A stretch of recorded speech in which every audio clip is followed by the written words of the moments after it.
Welcome to Colorful Journeys of Success.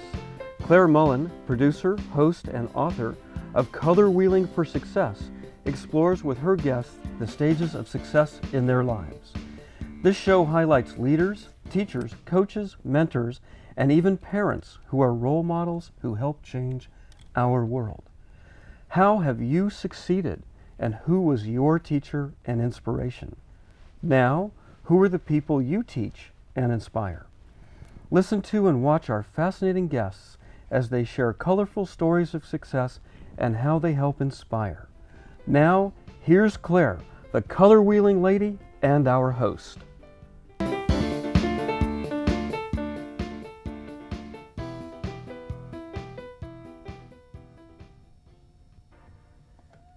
Welcome to Colorful Journey of Success. I'm so glad that you joined us because we've got a fantastic show. We have two guests that are so talented. I mean, you can't, it's absolutely amazing how talented they are. We have the authors and art illustrators and artists, and we have Lynn Rogers, and she's also an instructor, and she has one of her students. Lynn, thank you so much. Thank you, Kris, Claire, for having me. Thank you so much for joining us. It's a pleasure to be here. Well, this is exciting because Colorful Journey of Success is all about how successful people help other people succeed. And we have you are the perfect guest, because here we have the student, we have the teacher and the student, and you have your success story and you have your success story. And so we want to hear about it, though. I'll stop talking. All right. Okay. I'm Lynn Rogers, and I Okay. am a local author.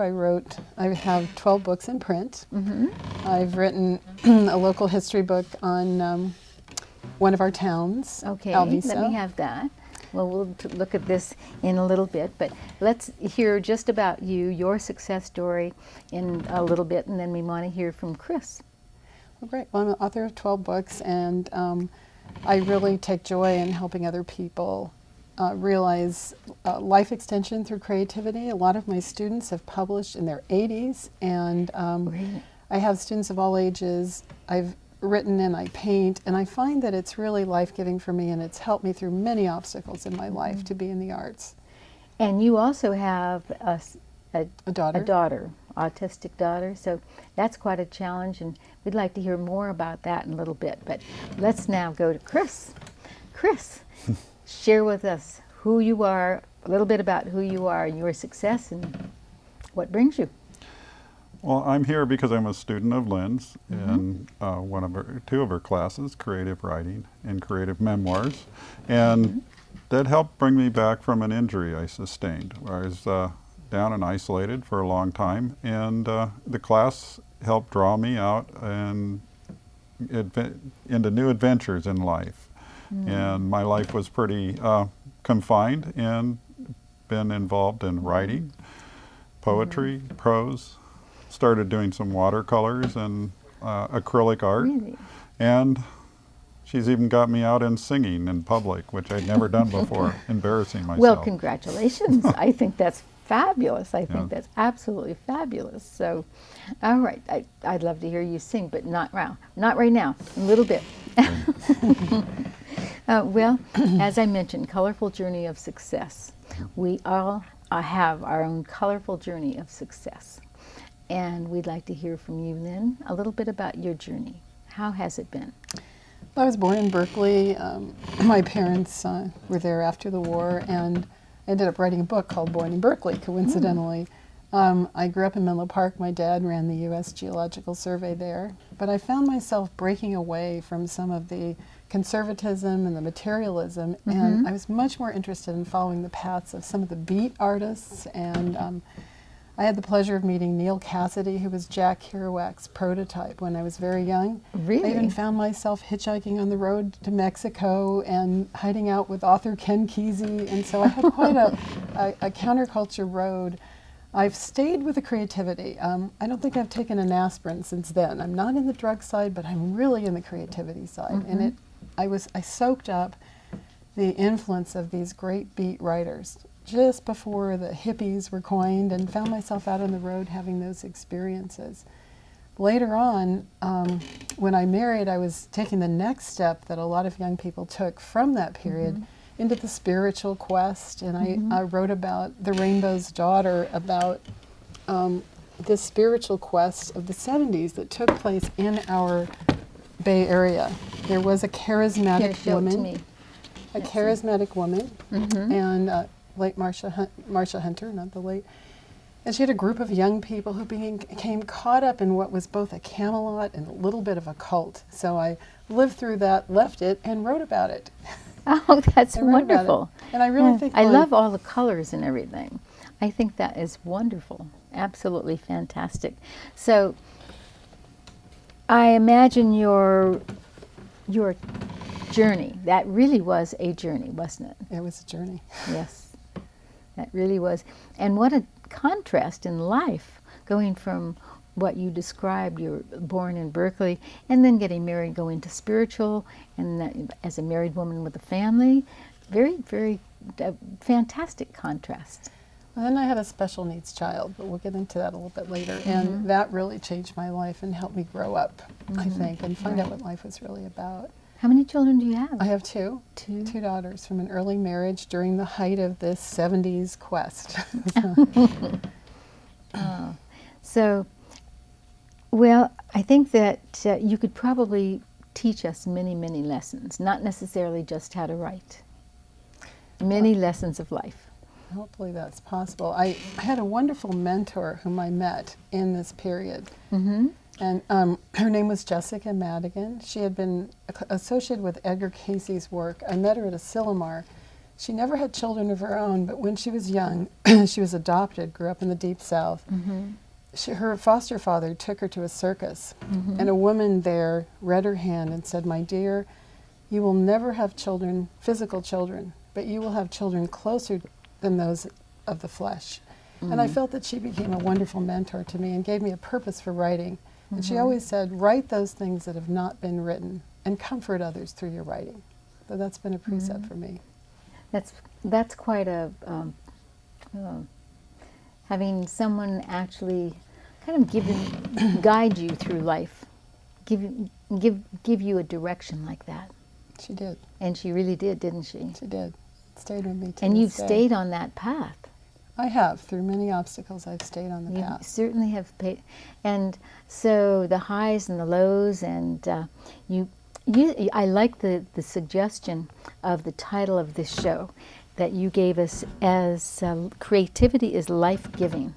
I think that's the case because if creativity can sort of give you a hold on heaven or hell. I mean, there's some music we know that if we listen to it, it's very discordant and even disturbing, its message. And there's other music and writing which, even though it examines life honestly and doesn't shy away from the shadow side, it still has a message, I think, that lifts us up. Right. And the very process of being creative, I find, is life-giving. I'm excited now to be around singers who are in their 90s, working full-time and singing and leading dance movements. I think that one of the things we learn right now is that the fastest growing population in the United States are centenarians. As a teacher of adults of all ages, particularly older adults, we become aware of that. And to see people in their 80s begin to publish for the first time their accounts of life in World War II and actually go out on the speaking tour, to me is very exciting. It's life-giving. And what's wonderful about that is that they have so much wisdom and experience of life, right? At 80 years old? Well, I've taught all ages, from high school through people who are centenarians, and people who are younger are newly in school. They're cramming facts, they're great at it, but the depth isn't there. Right. And if you go into a class of mature learners who are potential artists, potential writers, I should be paying them to be there because I learn. I learn every day. Interesting. Interesting. Yeah. Well, you know, that's quite a journey. Share with us, Kris, your journey. Well, I'm unprepared sure as I yes, am, very- I started as a young man in Southern California, youngest of 3 boys, to a World War II veteran, and Southern California, probably like Northern California had its row houses that they developed so much. Southern California And my father was worked in the aerospace and worked it up through all the evolution to the local businesses here and things that are out in space right now being reported on Mars. I learned a lot of technical aspects from him as growing up working on cars, how to take things apart, fix them, and had quite a career in the aerospace going on until I was injured. And What was that injury? I injured my back, and I was isolated for too long. I think I went crazy a couple of times during that time, and recently, in this last year, I got involved was able to get out due to an improvement in my health, enough that allowed me to attend some classes, and was inspired by the elder people that were in the classes, telling their stories, people that I had worked with, and they were telling their stories, their experiences in World War II, and the trials and tribulations that they went through. And was very pleased to come along with that, and that's allowed me to move forward, try and not focus on the pain that was preoccupying me, and take up a brush and a pen, and I can only say thank you to Lynn, who is a mentor and who's inspired me, and I've met so many people who have wonderful stories to tell. One's about the civil rights movements, people growing up in different parts of the country, and they have such depth, as she described, to bring to this. It's just So wonderful. now you are a poet, right? After attending the class, I wrote a story which we condensed down into a poem and entered it into the Los Gatos Poet Laureate. Has an anthology for 2012. Submitted that after it was What is the name of edited. your poet? Poetry. Poem. Los Gatos Quail. And it's about quail in the yard and the experiences with that. And you should look for it when it comes out. They're supposed to be having a publishing soon. It's not out yet, and there's supposed to be a get together on that. Parthenia Hicks of the Los Gatos Library. We'll look forward. Look I have to forward brag to it. on him a little bit. He's outdone the teachers, the other students. He walked in with his first poem, and we all helped shape it, but it was his material, and he was selected over a lot of the instructors. And then his first painting, I also helped facilitate an art group, and his first painting was sold at a book fair, and now he's out singing. so he's really he's a latent star. Wow. You are really blossoming, he's aren't really you? bloomed. Yeah, went from being a technical writing type person to one using the other part of my brain to express the emotional and feeling side, which was, That's so exciting, though. it's not part of the technical world, though. You have reinvented yourself, right? Definitely. It's brought out a whole side to me That you didn't even know existed. not since I was a child. That is so exciting. Yes, it was Good. wonderful. Well, congratulations. Thank really, you. congratulations. And I thank Lynn and all the others who have inspired me with their stories and helped me realize there's so much more to life that What I a was rich missing life. out on. It is. What a rich life. Well, let's talk a little bit about what we have on display here. I wanted to hold this book for just a moment so you could talk about your journey and your journey of success. But one last question before we move on to the books. What motivated you to teach others? Another mentor. And my mentors, frankly, have generally been women. The late Louise Vernon was an adult education instructor, and when I went back at a college level to immerse myself in creative writing courses, I found that parallel to that, there was this wonderful person in the adult ed community who was every bit as exciting. She would take people in her home. She had a little teapot, and we'd put in $1 or so, and she would mentor people through PhD projects, and she had successful romance writers, historians. It was very exciting, and I really enjoyed the experience with her. And I think that my first book was dedicated to her. I think it's really important to honor the mentors. Really important to honor them. I believe you. To keep their names alive. So another person who didn't have physical children, but through all of the creative work that she's mentored, she'll have probably a more powerful impact on future generations, even than those who have. And I always tell students that these are your great-grandchildren, these books. You know? Right. So what would you say to people listening to this show as far as what he's done? He's reinvented himself in a sense. You are a mentor, and how would you mentor people listening to this show? Well, if you're listening and you've ever thought of writing, this is what I would say, that write 5 minutes a day and realize that you have an internal critic and a playful storyteller. And just let the storyteller flow. Write rapidly, put it in an envelope, maybe use your 5 senses. If you start criticizing yourself, that's the key. You realize that you need that editor later, but if you take him or her in too soon, you squelch yourself. So let the playful, creative spirit take over. Start that way. Well, the night that we met, there was a woman that actually talked about being an editor and how many editors that people need to actually publish a book.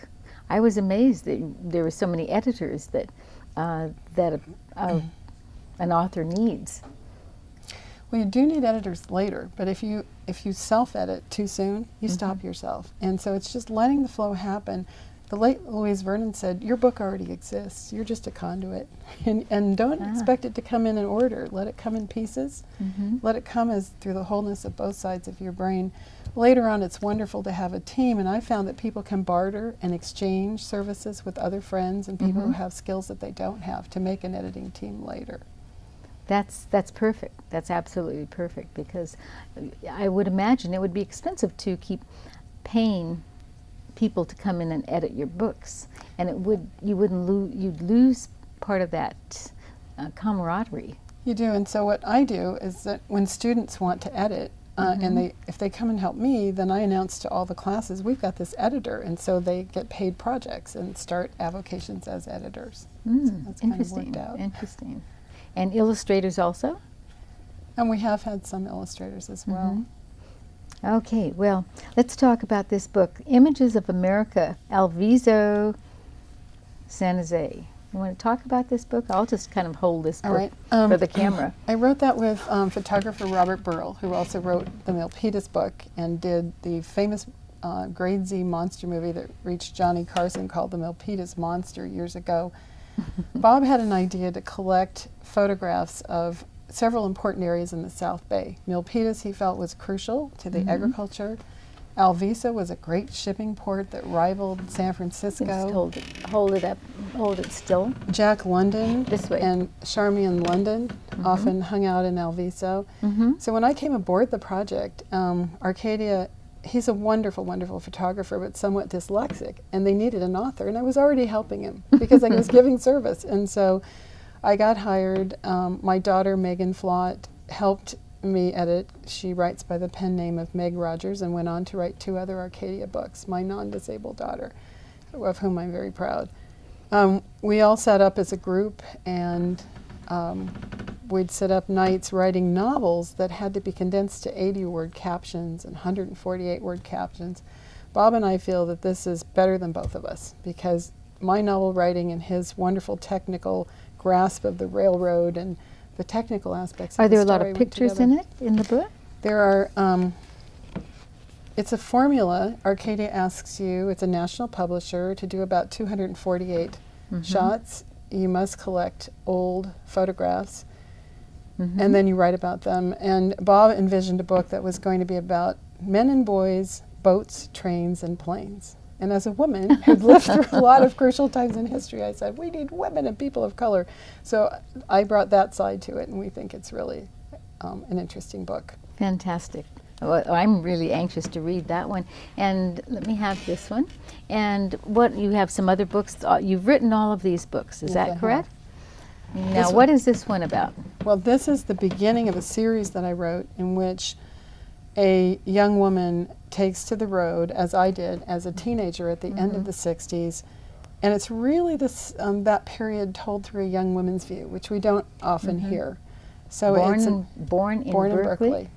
Born in Berkeley. And I was very fortunate to run into a man who had been Joan Baez's, he'd been a printer for Joan Baez's high school, Pacific High School, where I attended briefly along with Bob Weir of the Grateful Dead and so forth.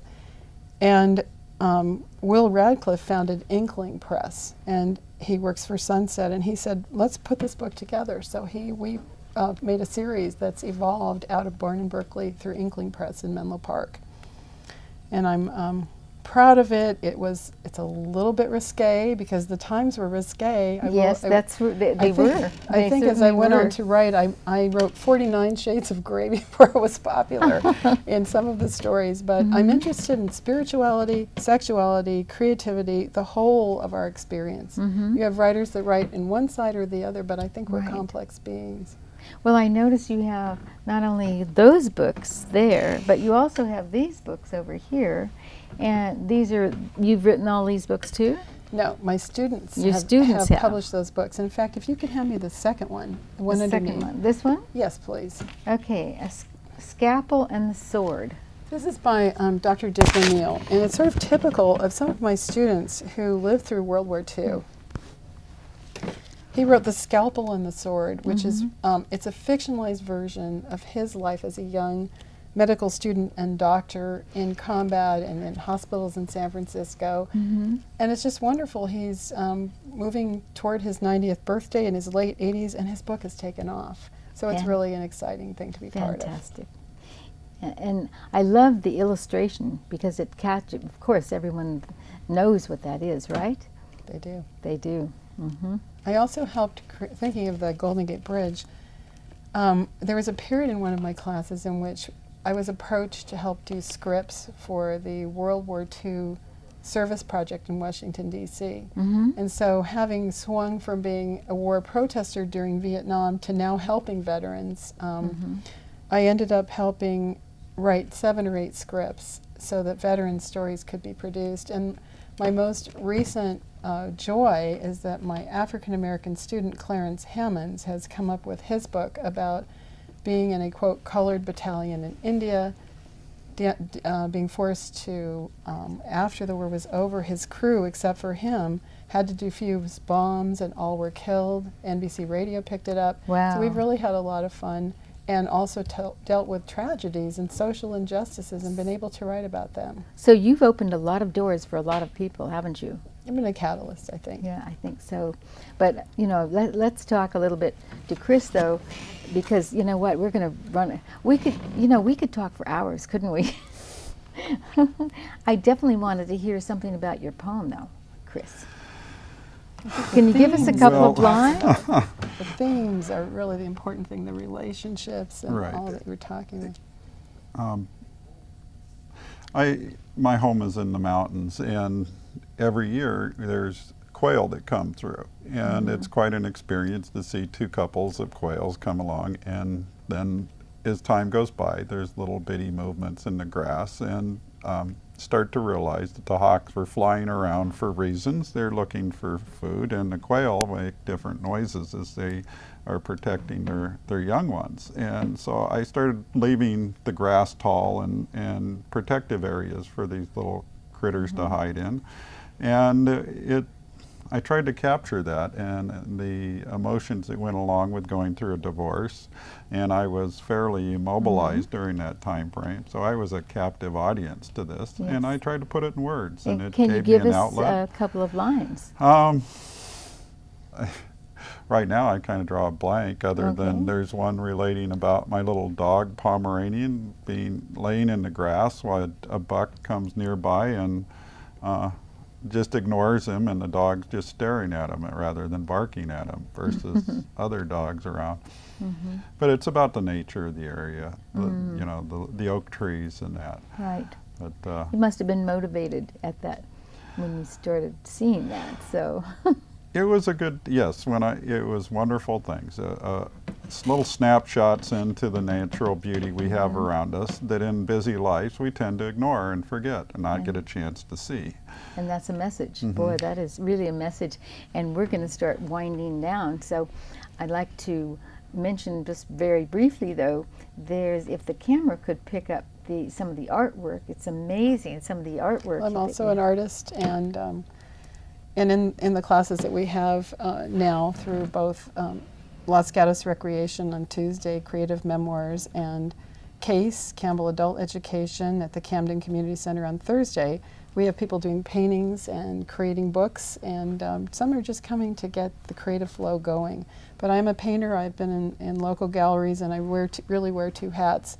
The larger work, the first work, Berkeley Chick, is actually one of the illustrations in the novel Born in Berkeley. And the middle one is my impression of Alviso. I love Alviso. I think it's just a funky, wonderful, creative place. And so that's my impression of Alviso. And this gentleman features in some of the later books about my character's sort of misguided but heartfelt quest to find a twin soul at midlife. And so he's one of the characters in the book. So how long does it take you to actually paint one of those? I'm known as one of the fastest painters in the area, so I'm usually painting maybe painting 3 or 4 things. Sometimes, usually in one session, usually. So I really work quickly. That's amazing. Sometimes a little longer. Well, we have about 2 minutes to go. And I always ask my guests to give us a wow, a word of wisdom. Give us maybe a short phrase, no more than 3 words, to give to the audience that they can take home with for the rest of their life. So what would be a wow or a word of wisdom from you, Lynn? Creativity is life-giving. Creativity is life-giving. That's it. That's a fantastic motto. And it's so you. It is so you. I think so, Claire. Thanks. And Kris, how about you? Well, with what she said, her inspiration You get 1 minute gave real me quick. a way. I couldn't get over a wall that was blocking me, and she helped me find a way around it, an alternative path. So 3 words. Word of wisdom. Art is inspiring. Fantastic. That is fantastic. Art really is inspiring. And creativity is life-giving. So thank you so much for joining Colorful Journey of Success. It's been wonderful to have you with us today. And aren't they talented? They are so talented. And words of wisdom, I think they're words of wisdom. Now, if you have an idea, if you'd like to be interviewed, I'd like to know you. I'd like to hear from you. I'd like to hear your story. I'd like to hear your expertise. I'd like to really speak to you. So please contact me. My name is Clare Mullin. I'm producer and host of Colorful Journey of Success. And 6 Colors at SBC Global. That's my email, Clare Mullin. And I really hope to hear from you. And thank you so much for joining Colorful Journey of Success. And the motto, what is the motto? What is it? Creativity is life-giving. So go out and live life with your creativity. Bye for now. Thanks for joining.